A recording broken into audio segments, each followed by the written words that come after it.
Jammu and Kashmir के अवंतीपोरा मुठभेड़ में सुरक्षा बलों ने कश्मीरी पीड़ित के हत्यारों आतंकी को किया ढेर, 2 जवान घायल। हिमाचल सरकार को चेतावनी, केंद्रीय योजनाओं का पैसा वक्त पर नहीं खर्चा तो लगेगा 7% जुर्माना।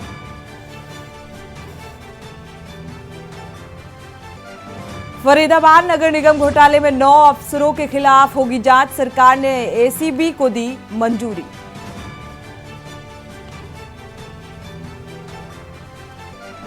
जम्मू कश्मीर में हाथ से हाथ जोड़ो अभियान, कांग्रेस आज से जम्मू कश्मीर में हाथ से हाथ जोड़ो अभियान करेगी शुरू।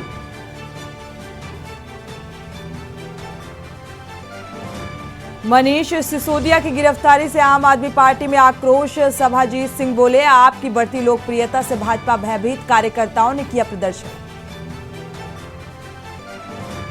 और प्रदेश अध्यक्ष व संगठन महामंत्री की आज अहम बैठक, भूपेंद्र चौधरी और धर्मपाल सिंह दिल्ली में मौजूद, संगठन के विस्तार पर लोगों के नाम पर करेंगे चर्चा। आप देख रहे हैं के न्यूज, खबरों का सारथी। नमस्कार, आप देख रहे हैं के न्यूज, मैं हूं आपके साथ सोनी चौहान। खबरों की शुरुआत करते हैं। इटावा से बड़ी खबर मिल रही है। दारोगा यातायात प्रभारी पर भ्रष्ट होने का आरोप लगा है।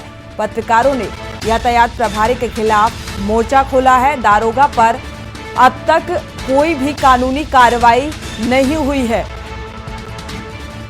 तो इस मांग को लेकर कि अगर कानूनी कार्रवाई नहीं हुई तो हड़ताल करेंगे। एसएसपी आवास के बाहर पत्रकार भूख हड़ताल पर बैठेंगे। यातायात प्रभारी पर सरकारी रुपए गमन करने का आरोप लगा है और इस पर पत्रकारों की मांग है कि कानूनी कार्रवाई की जाए। अगर कार्रवाई नहीं होती है तो भूख हड़ताल पर बैठेंगे। तो यातायात प्रभारी ने फर्जी समन शुल्क छपवाकर ये वसूली की थी। कई हजार रुपए वसूल करते थे आम जनता से। वाहनों से फर्जी सम्मन शुल्क की कई प्रतिलिपि उजागर हुई हैं। तो दारोगा यातायात प्रभारी पर भ्रष्ट होने का आरोप लगा है, वसूली करने का आरोप, और इसके खिलाफ सख्त कार्रवाई की मांग है। इसी मांग को लेकर पत्रकार भूख हड़ताल पर बैठेंगे। इटावा जिलाधिकारी एसएसपी को ज्ञापन सौंपा गया है। यातायात प्रभारी पर पहले से भी कई जांचें चली आ रही हैं। यातायात प्रभारी ने फर्जी चालान बुक कर लाखों का गबन किया है, तो लाखों के गबन का आरोप लगा है और अभी तक कोई ठोस कार्रवाई प्रशासनिक तौर पर नहीं की गई है इस आरोपी के खिलाफ। और इसी मांग को लेकर अड़े हुए हैं पत्रकार और साफ तौर पर उनका ये कहना है कि अगर इस मसले पर कानूनी कार्रवाई नहीं की जाती है तो भूख हड़ताल करेंगे।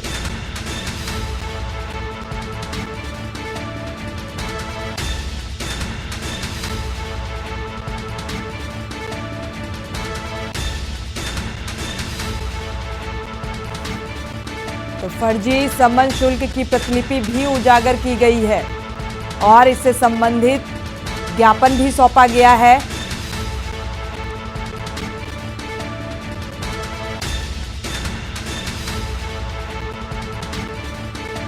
इटावा के जिलाधिकारी को यह ज्ञापन सौंपा गया है और कार्रवाई की मांग की गई है। इस ज्ञापन के जरिए उसने जो वसूली की लाखों के गबन का आरोप, लेकिन अभी तक कोई ठोस कार्रवाई नहीं हुई। कार्रवाई की मांग को लेकर जो पत्रकार हैं वो मांग कर रहे हैं और भूख हड़ताल पर बैठेंगे। इसी बीच बड़ी खबर आपको बता दें, मेरठ से मिल रही है। मनीष सिसोदिया की गिरफ्तारी से आम आदमी पार्टी के कार्यकर्ताओं में नाराजगी देखने को मिल रही है। नाराज आप कार्यकर्ता ने हल्ला बोल प्रदर्शन शुरू कर दिया है।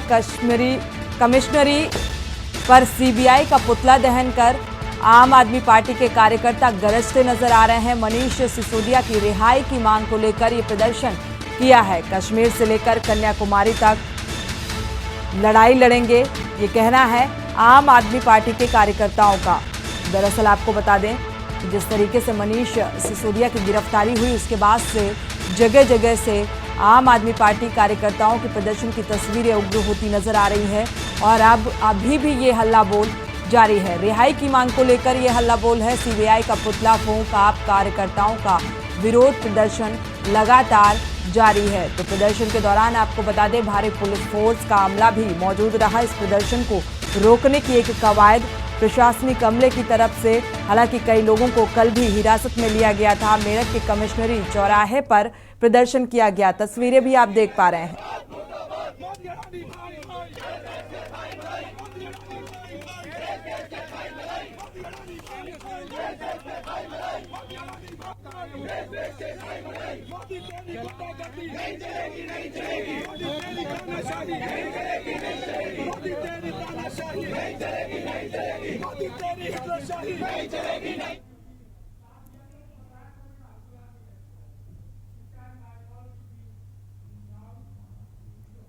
और इसी बीच बड़ी खबर आपको बुलंदशहर से बता दें। बुलंदशहर से बड़ी खबर, पुलिस को एक बड़ी सफलता हाथ लगी है। ट्यूबवेल से मोटर चोरी करने वाले एक गिरोह के 5 सदस्यों को गिरफ्तार किया है। पुलिस ने चोरी की मोटरसाइकिल और मोटर का सामान भी बरामद किया। तो बुलेरो, पिकअप गाड़ी और 2000 रुपए भी बरामद किए गए। 5 तमंचे और कारतूस भी बरामद किए गए। औरंगाबाद थाना पुलिस को ये बड़ी सफलता हाथ लगी है। 5 सदस्यों की गिरफ्तारी और गिरफ्तारी के बाद से ये सारा सामान बरामद किया। तो 2000 रुपए भी बरामद किए हैं। साथ ही बुलेरो, पिकअप और तमंचे, कारतूस बरामद किए गए। तो अब इनके खिलाफ उचित कार्रवाई की जा रही है। बुलंदशहर से बड़ी खबर,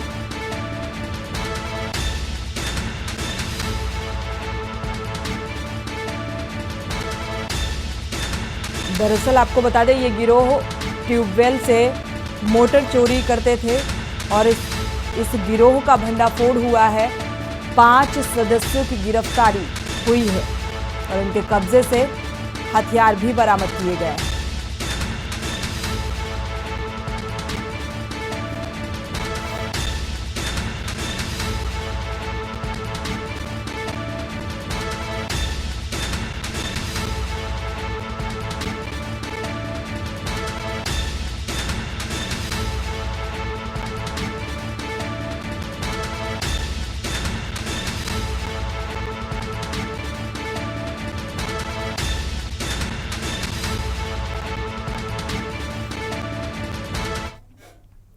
आगरा से बड़ी खबर, पश्चिम बंगाल के पर्यटक से ठगी की वारदात सामने आ रही है। ताजमहल देखने आए पश्चिम बंगाल के पर्यटक से ठगी की गई है। करीब 7000 के मार्बल के सामान 31,000 में बेच दिया गया है। तो ठगी का शिकार ये हुआ है शख्स। 40 फोटो खींचकर करीब 2800 रुपए इससे वसूले गए। पेठा भी अधिक कीमत पर बेचा गया। पर्यटक की शिकायत पर पुलिस ने मामला दर्ज कर लिया है। आगे की कार्रवाई की जा रही है। तो इस पूरे मामले की जांच पड़ताल और आगे की कार्रवाई जारी है।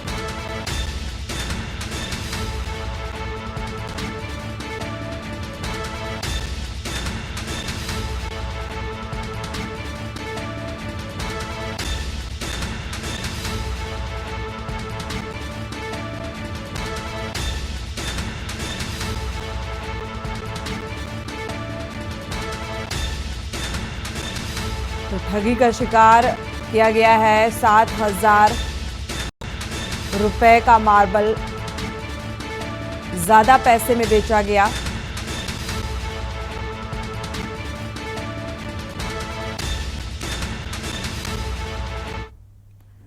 और इसी बीच आपको बता दें, दिल्ली से बड़ी खबर मिल रही है। अपनी गिरफ्तारी और सीबीआई जांच के तरीके को चुनौती दी है। बड़ी खबर, सिसोदिया की तरफ से अभिषेक मनु सिंघवी पैरवी करेंगे। दिल्ली से बड़ी खबर, मनीष सिसोदिया की तरफ से सुप्रीम कोर्ट में अर्जी दायर की गई है और अपनी गिरफ्तारी और सीबीआई जांच के तरीके को चुनौती दी है। तो सिसोदिया की तरफ से अभिषेक मनु सिंघवी अब पैरवी करेंगे। सुप्रीम कोर्ट में दोपहर करीब 3:30 बजे सुनवाई होगी। तो इस सुनवाई के दौरान क्या कुछ निकलकर सामने आएगा, साथ ही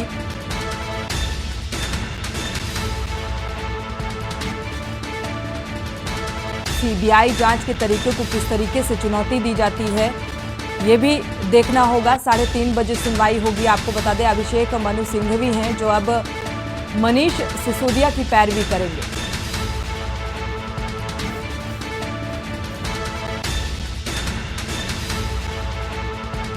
तो क्या ये माना जाए जिस तरीके से गिरफ्तारी हुई इस पूरे, हालांकि सीबीआई का ये कहना है कि पुख्ता सबूत भी हैं मनीष सिसोदिया के खिलाफ, इसी बेस पर ये गिरफ्तारी की गई है। और इस गिरफ्तारी के बाद से आम आदमी पार्टी कार्यकर्ताओं का केंद्र सरकार के प्रति एक नाराजगी भी देखने को मिल रही है। अब 3:30 बजे सुनवाई होगी कोर्ट में, क्या कुछ निकलकर सामने आता है। साथ ही आपको बता दें कि इसमें जो मनीष सिसोदिया के पक्षधर हैं वो पैरवी करते हुए नजर आ रहे हैं। तो क्या इससे मनीष सिसोदिया की मुश्किलें कम हो पाएंगी, ये देखने वाली बात है।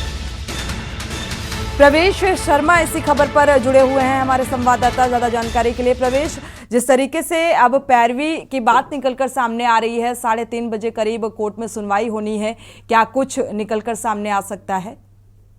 जी बिल्कुल, मैं आपको बता दूं, आम आदमी पार्टी की तरफ से अभिषेक मनु सिंघवी जो वकील है, एडवोकेट है, उन्होंने एक याचिका दायर की है जिसको लेकर आज सीजेआई के अध्यक्ष जज जो है चंद्रचूड़ सुनवाई करेंगे। लगभग 3:50 का समय उन्होंने रखा है, जो जिसमें लेकर आज वो इस बात पर सुनवाई करेंगे। अभिषेक मनु ने याचिका में ये आरोप लगाए कि जो भी उनसे पूछताछ हो रही है या जो भी कार्रवाई सीबीआई कर रही है वो सारी गलत तरीके से कर रही है, इलीगल कर रही है। एक मिनिस्टर होने के नाते उनके साथ वैसा बर्ताव नहीं किया जा रहा है और उनको जबरदस्ती फंसाया जा रहा है, जिसको लेकर सुप्रीम कोर्ट आज इस पर सुनवाई करने जा रहा है। जी सीबीआई की पूछताछ पर भी उंगली उठाई गई है। साथ ही हालांकि मनीष सिसोदिया से पहले भी 8 घंटे तक पूछताछ हुई थी, जिसमें टालमटोल भरे जवाब निकलकर सामने आए थे और कल 5 दिन की कस्टडी में फिर से लिया गया है मनीष सिसोदिया को। तो क्या लगता है अब ये पूरी तरीके से तैयार है सीबीआई को चुनौती देने के लिए? जी बिल्कुल, जिस हिसाब से याचिका लगाई गई है उसमें जो जो उन्होंने तैयारी की है उसको देखकर लगता तो है कि सुप्रीम कोर्ट अगर सुप्रीम कोर्ट को इसमें इंटरेस्ट नहीं होता या इसमें किसी तरीके की पैरवी ना करनी होती तो याचिका को साफ साफ सुप्रीम कोर्ट इनकार कर देता, लेकिन उसने इसको एक्सेप्ट किया है, इस पर सुनवाई करेगा। तो हो सकता है कि कुछ ना कुछ पक्ष जो है मनीष सिसोदिया के फेवर में हो सकता है। जी शुक्रिया। इस खबर पर नजर बनाए रखिएगा प्रवेश, आपसे अपडेट लेते रहेंगे। शुक्रिया इस तमाम जानकारी को साझा करने के लिए। तो कुल मिलाकर जिस तरीके से सीबीआई पूछताछ कर रही है उस तरीके को गलत बताया जा रहा है और इसी को लेकर अभिषेक मनु जो हैं वो अब पैरवी करेंगे। तो कितनी मुश्किलें कम होंगी मनीष सिसोदिया की, ये फिलहाल देखने वाली बात है।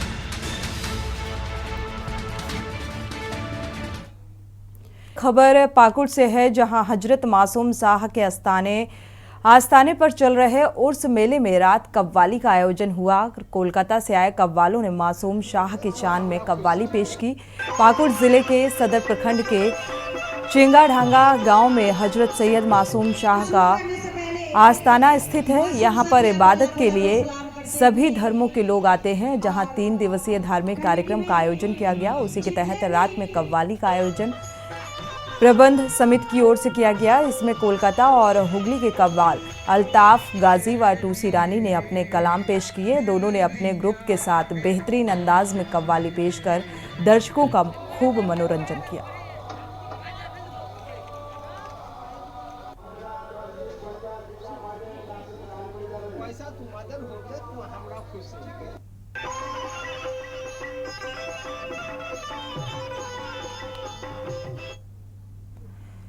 खबर झुंझुनू से है, जहां उदयपुर वाटी कस्बे में बस स्टैंड पर स्थित एक व्यापारी की दुकान पर कुछ लुटेरों ने रविवार को लूट करने के उद्देश्य से फायरिंग कर दी। लूटपाट की घटना को लेकर उदयपुर वाटी व्यापार मंडल की ओर से सुबह से लेकर दोपहर 12 बजे तक बाजार बंद रखा गया। व्यापारियों ने बस स्टैंड पर सभा का आयोजन किया। इसके बाद रैली के रूप में बस स्टैंड में से मुख्य बाजार और 5 बत्ती, टिटोडा, जागीड़, कॉलोनी चुंगी नंबर 3 घूम चक्कर से होकर पुलिस थाने तक पहुंचे व्यापारियों ने पूर्व विधायक शुभकरण चौधरी के नेतृत्व में पुलिस अधीक्षक झुंझुनू के नाम थाना प्रभारी विजेंद्र सिंह शेखावत को एक ज्ञापन दिया।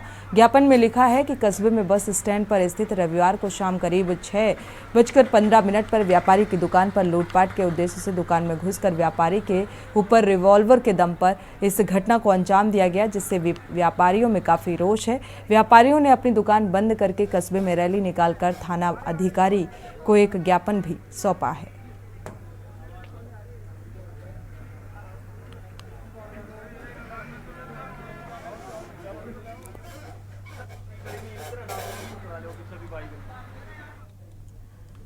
खबर जयपुर से है, जहां राष्ट्रपति ने बीकानेर में 14वें राष्ट्रीय संस्कृति महोत्सव का उद्घाटन किया। इस अवसर पर राष्ट्रपति ने ढोल की थाप के साथ महोत्सव का शुभारंभ किया। उन्होंने 7 सांस्कृतिक केंद्रों के आंगनों का अवलोकन किया और इससे पहले राष्ट्रपति के नाल हवाई अड्डे पहुंचने पर राज्यपाल कलराज मिश्र, कला एवं संस्कृति मंत्री डॉक्टर बी.डी. कल्ला, केंद्रीय संस्कृति राज्य मंत्री अर्जुन राम मेघवाल और महापौर सुशीला कंवर ने उनकी अगवानी की। राष्ट्रपति मुर्मू बीकानेर के डॉक्टर करणी सिंह स्टेडियम में 14वें और बीकानेर से पहले राष्ट्रीय संस्कृत महोत्सव के उद्घाटन समारोह को संबोधित किया। वहीं राष्ट्रपति मुर्मू ने कहा कि भारत की कला शैली प्राचीन काल से ही उच्च स्तरीय रही है, प्रकृति का परंपरा से सदैव नाता रहा है। नदी की मौज, मयूर के नृत्य और कोयल की बोली भी संगीत है। इस अवसर पर राष्ट्रपति ने ढोल की थाप के साथ महोत्सव का शुभारंभ किया, 7 सांस्कृतिक केंद्रों के आंगनों का अवलोकन किया।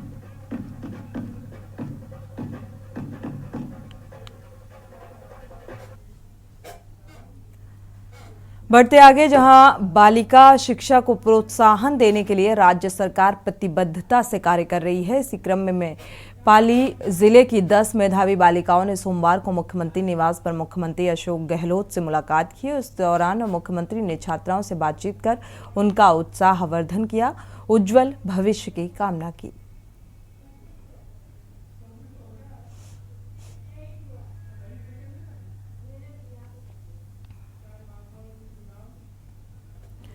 खबर झारखंड से, जहां भाजपा प्रदेश कार्यालय में भाजपा विधायक दल की बैठक प्रदेश अध्यक्ष सांसद दीपक प्रकाश की अध्यक्षता में संपन्न हुई। बैठक के बाद मीडिया से बात करते नेता विधायक दल पूर्व मुख्यमंत्री बाबूलाल मरांडी ने कहा कि भाजपा सदन से सड़क तक राज्य के 3.5 करोड़ जनता की आवाज है। मरांडी ने कहा कि राज्य सरकार ने राज्य को नियोजन नीति विहीन बना दिया है। राज्य सरकार की नीति और नीयत में खोट है, इनकी मंशा साफ है। इन्होंने करीब 1932 के नाम पर युवाओं को सिर्फ धोखा दिया है, जबकि राज्यपाल की टिप्पणी के बाद उन्हें महंगे वकीलों, कानूनविदों से करोड़ों फीस देकर भी सलाह लेने से परहेज नहीं करना चाहिए। उन्होंने ये भी कहा कि राज्य में भ्रष्टाचार चरम पर है, भ्रष्टाचारियों को सत्ता का संरक्षण प्राप्त है। जो हेमंत सोरेन सरकार दिन रात कहती है कि हम आदिवासी की सरकार है, आदिवासी की हम बात करते हैं, लेकिन आप सबको पता होगा कि भाई 24 तारीख।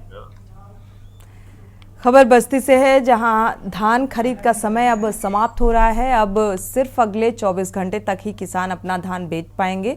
इसके बाद प्रदेश सरकार की तरफ से धान की खरीद पर रोक लग जाएगी। आपको बता दें कि बस्ती जनपद में अभी तक लक्ष्य 1,46,000 मीट्रिक टन के सापेक्ष 1,35,000 मीट्रिक टन धान की खरीद हुई है, लेकिन इस खरीद को लेकर सवाल खड़े हो रहे हैं।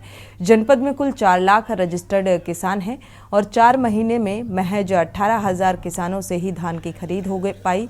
मतलब शासन के नियम कुल किसानों का 20% किसान धान बेच सकते हैं, इसका भी अनुपालन नहीं हो पाया और लक्ष्य को पूरा करने के लिए संभागीय नियंत्रक विभाग के अधिकारियों में साजिश के तहत बनिया और बिचौलिए से धान की खरीद कर अपनी जिम्मेदारी पूरी कर ली गई।